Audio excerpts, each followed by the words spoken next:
সবাইকে স্বাগতম আমার আজকের এই ভিডিওতে এবং অসংখ্য ধন্যবাদ যারা আমার প্রতিটি ভিডিও দেখে থাকেন এবং বিভিন্ন সময় লাইক কমেন্টস এবং শেয়ার করে আমাকে উৎসাহ প্রদান করে থাকেন এবং তাদেরকেও ধন্যবাদ যারা আজকে আমার প্রথম ভিডিওটি দেখছেন এবং আমার চ্যানেলে আজ প্রথম অবশ্যই আমার চ্যানেলটি সাবস্ক্রাইব করে নেবেন এবং বেল আইকনটি চেপে সাথেই থাকবেন এবং যেন আপনি খুব দ্রুত আমার ভিডিওগুলো পান এবং খুব আপনার প্রয়োজনে আসে যেন আপনার মোবাইলে নোটিফিকেশন আকারে আপনার কাছে পৌঁছে যায়।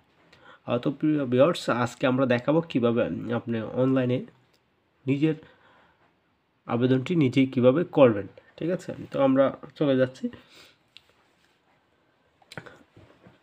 আবেদনের। তো আবেদন কিভাবে করতে হয় আমরা সেটা আমি একটু বলে দিচ্ছি। সেখানে হচ্ছে আপনার রেজিস্ট্রেশন করতে আমি পূর্বতন একটি ভিডিওতে রেজিস্ট্রেশন কীভাবে করতে হয় সকল বিষয় আমি একটু যেটা দেখিয়ে দিয়েছি। তো সরাসরি আমি লগ ইন করে আমি এখন চলে যাচ্ছি। আপনার এখানে রেজিস্ট্রেশন করবেন এবং রেজিস্ট্রেশনের আগে ভিডিওটি আমি আমার চ্যানেলে আছে, অবশ্যই দেখে নেবেন। পরবর্তীতে আমি এখন কীভাবে আবেদন করব সে বিষয়টা আপনাকে দেখাচ্ছি। তো ভিউয়ার্স, আমি লগ ইন করে আসছি। ঠিক আছে, আর যদি লগ ইন করতে সমস্যা আপনার এখানে জাস্ট লগ ইন দিলেই আপনার এখানে চলে আসবে। ঠিক আছে, তখন আপনার লগ ইনে দিলে আপনার পাসওয়ার্ড চাবে, পাসওয়ার্ড দিয়ে আপনি এবং ঢুকে যেতে পারেন। তো তারপর আপনি যখন আসবেন তো আমি এখানে কি করব, মিউটেশনে যাওয়ার পর আপনার অটোমেটিক চলে যাবে। দেখুন নতুন আবেদনের অবস্থা দেখতে হলে আপনি এখানে সরাসরি দেখতে পারবেন। ঠিক আছে, আমরা নতুন আবেদনে চলে গেলাম। এখানে কি করব, মিউটেশনে কোড ফি দিতে হবে। তো আমি কি ইতিমধ্যে কোড ফি পরিশোধ যদি আপনি করে থাকেন আগেই, তাহলে ওখানে জাস্ট এটা দিবেন। আর যদি কোড ফি পরিশোধ করতে হবে তাহলে আপনি কোড ফি পরিশোধ করবেন। ঠিক আছে, দেখেন আপনার অটোমেটিক নিয়ে নিচ্ছে।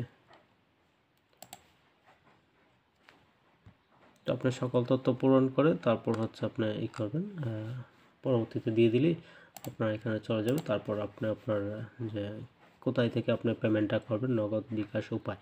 তো আমি বিকাশ থেকে দিয়ে দিচ্ছি। তারপর পেমেন্টে যাবেন। তারপর আপনি আপনার মোবাইল নাম্বারটি দিয়ে আপনাকে ওটিপি কোড চলে যাবে আপনার মোবাইলে।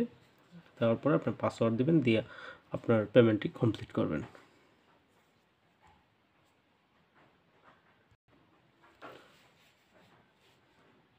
আমি আমার পেমেন্টটি কমপ্লিট করেছি। তো আমি সরাসরি চাইলেও আপনি কতদিন ব্যবহার করতে পারেন এটা দেখাচ্ছে। আমি সরাসরি চাইলেও এখান থেকে আবেদন ফর্মে ঢুকতে পারি। আমি কিন্তু এখানে অনেক সময় আপনার এটা মিস্টেক হতে পারে, সেক্ষেত্রে আমি নতুন করে মিউটেশনে চলে গেলাম। ঠিক আছে, যেহেতু আপনার অ্যাকাউন্ট আছে, অ্যাকাউন্ট সবসময় এটা দেখাবে। আমি নতুন আবেদনে গেলাম। ইতিমধ্যে কোড ফি পরিশোধিত, যেহেতু আমার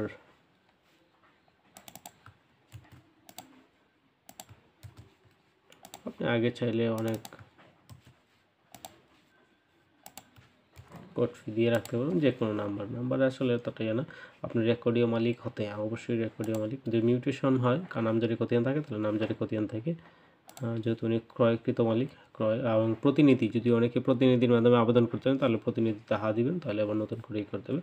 উনি একক করবেন। ঠিক আছে, একক আবেদন, যৌথ না। ঠিক আছে, ওনার তথ্য দিন, উনি অবশ্যই প্রাপ্তবয়স্ক কিনা অপ্রাপ্তবয়স্ক। যেহেতু একক, এখানে প্রাপ্তবয়স্ক, ওনার সকল ডাটা চলে আসছে। আমি পূরণ করে নিচ্ছি।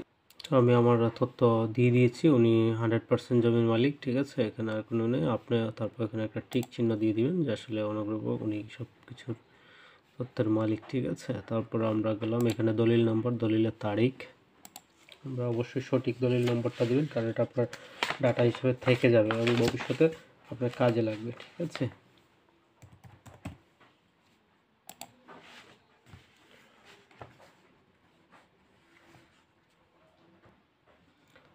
দেখুন দলিলের তারিখটা আমরা দিয়ে দিচ্ছি 15 নভেম্বর এবং হচ্ছে তারিখ হচ্ছে 18। ঠিক আছে, এরপর দলিলের মূল্য, দলিলের পৃষ্ঠা নম্বরটা অবশ্যই করে নেবেন, কোন সাব রেজিস্ট্রার অফিস। ঠিক আছে, এবং এমবিটা খুব ছোটো করে নেবেন। ঠিক আছে, তো দেখুন আমি দলিলের করেছি, দলিলটা সাবমিট করে দিয়েছি। তো আপনার এখানে দলিলটা সাবমিট করবেন, হয়তো একটু নেবে। আর অনেকে কনফিউশন হওয়ার জন্য 1.25 MB দলিল যুক্ত করুন, আসলে এটা অনেক সময় সম্ভব না। তারপর আপনি দিয়ে দেখবেন, যদি প্রবলেম না করে তাহলে আমার এটা 1.7 ছিল। ঠিক আছে, তো আশা করছি কোনো প্রবলেম হয়নি, নিয়েছে। ঠিক আছে, তো আপনার আশা করি কোনো প্রবলেম হবে না। আপনার যতটুকু কম্প্রেস করা যায় করে নেবেন, ঠিক আছে। এরপর হচ্ছে আমার এখানে মৌজা চাওয়ার পরে আমি মৌজাটা দিয়ে দিব, ঠিক আছে। তো মৌজাটা দেওয়ার পরে আপনার হচ্ছে জমির তথ্য দাখিল করুন, জমি সাব রেজিস্ট্রি অফিস, ঠিক আছে। দলিল নাম্বার সহ চলে আসছে এবং হোল্ডিং নাম্বারটা আসলে আমরা সঠিক জানি না, তো জানার জন্য একটা কাজ করতে পারি আমরা, এখান থেকে ভূমি উন্নয়ন করে চলে যাবেন, গিয়ে ওইখান থেকে আপনারা বের করে নেবেন, ঠিক আছে। খুব ইজিলি হবে আপনার বের করা। আমি আর একটা ট্যাব নিয়ে নিচ্ছি, আমি বিষয়টা আপনাদেরকে শেয়ার করে দিলাম। তো দেখুন আমি ওইখান থেকে বের করে নিয়েছি, আমার হোল্ডিং নাম্বার হচ্ছে এত জমি বিআরএস, ঠিক আছে, খতিয়ান নাম্বার 522 আমাদের হোল্ডিং নাম্বার। আমি পরবর্তী একটা ভিডিওতে আমি ফুল কীভাবে আপনার আসলে তথ্যগুলো পাবেন আমি দিয়ে দেবো, ঠিক আছে। এই দেখুন আমার হোল্ডিং নাম্বারটা যখন মিলে গেল তখন হোল্ডিং নাম্বার প্রাপ্ত দাগ নম্বর 3টা দাগ আছে, একবারে ঠিক মিলে গেছে, আমার খতিয়ানের দাগ নম্বর সমূহ এখানে আছে, ঠিক আছে। তো এখন আমি কোন দাগ থেকে জমি নেব, আমি 1005 থেকে সরি, এবং দেখুন শ্রেণী অটোমেটিক খান্দা নিয়ে নিয়েছে, ঠিক আছে। এবং জমির ধরন বর্তমানেও কান্দায়, ঠিক আছে। এবং জমির পরিমাণ একরে আমার যাওয়ার দরকার নেই, একরটা কেটে দিবেন, ঠিক আছে। এবং শতক, কত শতক, 1 শতক, এবং অযুতাংশে কত আছে 25। আগে আমরা 0 পয়েন্ট এরপরে শতক এবং অযুত একসাথে লিখে ফেলতাম, এখন আসলে এটা সম্ভব না, তাই শতকের করে এটা দশমিক চলে না, ঠিক আছে। 1 শতক 25 পয়েন্ট, ঠিক আছে। তো আমার এই পর্যন্ত কোনো প্রবলেম নেই, ঠিক আছে। পরবর্তীতে আছে আবেদন কি জমি না ফ্ল্যাটের আবেদন জাতীয় রাজস্ব না, ঠিক আছে। জাস্ট আপনার সিটি কর্পোরেশন এলাকাতে একটা ব্যবহারযোগ্য বা সংরক্ষণে দিয়ে দিলাম। তারপর যদি আরও কোনো জমির তথ্য থাকে আপনার দিতে থাকবেন, ঠিক আছে। দাতাতে আমি চলে গেলাম, তো দাতা দেখুন অটোমেটিক চলে আসছে, ঠিক আছে। মোবাইল নাম্বার, জাতীয় পরিচয়পত্র এগুলো আমার দরকার নেই। পিতার নাম, মাতার নাম, আসলে এই যে পিতার নামটা এখানে সম্ভব, কিন্তু মাতার নামটা কীভাবে পাবেন, আসলে মাতার নাম আমি আসলে আপনাদেরকে বলতেই হচ্ছে সিস্টেমটাতে আসলে অনেক সমস্যা, এগুলো আসলে কোনো সিস্টেমের মধ্যে পড়ে না, খুবই ক্রিটিক্যাল, ঠিক আছে। তো আমি যে কোনো একটা নাম দিয়ে দিবেন আপাতত, বা দলিলে যদি উল্লেখ থাকে তাহলে ওইটা দেখবেন, আর যদি দলিলে অনেক সময় মাতার নাম দেওয়া থাকে না তো ওটা দিবেন। আমার এখানে অবশ্য একটা মার নাম দেওয়া আছে, আমি ওটা ইউজ করছি।